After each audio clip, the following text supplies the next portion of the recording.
Čarobna dežela Škrata Kranjčka. Tu je čarobni december. Mesec, ko na okna potrkajo Miklavž, Božiček in dedek Mraz. Miklavž nas je že obdaril, nestrpno pa se veselimo obiska Božička in dedka Mraza. Vsako leto sem priden in komaj čakam njihova darila. Kaj pa ti? Si bil tudi ti letos priden?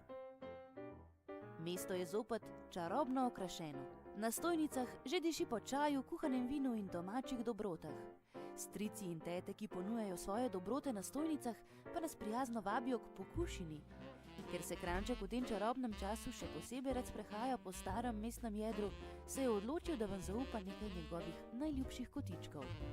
V Kranjski hiši se ustavi takrat, ko ima polno vprašanj o mestu in njegovi okolici. Mestna hiša je bila pred 500 leti sedež mestne uprave, danes pa je v njej muzej in velika poročna dvorana. Ko se sprehodi naprej proti Pungartu, obišče tudi cerkev svetega Kancijana.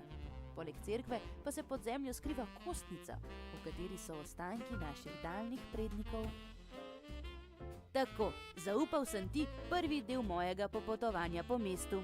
Na tem mestu bi te v četrtek 22. decembra ob 16. uri rad povabil v Kranjsko hišo na delavnico, kjer si bomo izdelali čarobno laterno. En velik škratovski objem!